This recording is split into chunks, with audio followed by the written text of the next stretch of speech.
বৃক্ষরোপণের সাথে দেশ সবার আগে বাংলাদেশ এই প্রতিপাদ্যকে সামনে রেখে ব্রাহ্মণবাড়িয়ায় শুরু হয়েছে জেলা পুলিশের বৃক্ষরোপণ কর্মসূচি 2026।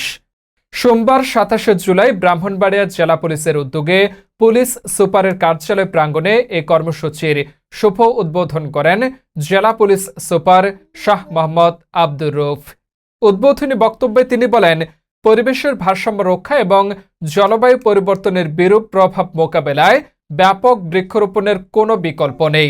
তিনি সকলকে খালি জায়গায় ফলজ, বনজ ও ঔষধি গাছ লাগানোর আহ্বান জানান এবং এ বিষয়ে জনসচেতনতা বৃদ্ধির উপর গুরুত্ব আরোপ করেন। পুলিশ সুপার জেলা পুলিশ লাইন্স, জেলার 9টি থানা, পুলিশ ফাঁড়ি, তদন্ত কেন্দ্র সহ পুলিশের সব ইউনিটের খালি জায়গায় বৃক্ষরোপণের জন্য সংশ্লিষ্ট কর্মকর্তাদের প্রয়োজনীয় নির্দেশনা প্রদান করেন। এ সময় জেলা পুলিশের ঊর্ধ্বতন কর্মকর্তারা উপস্থিত ছিলেন।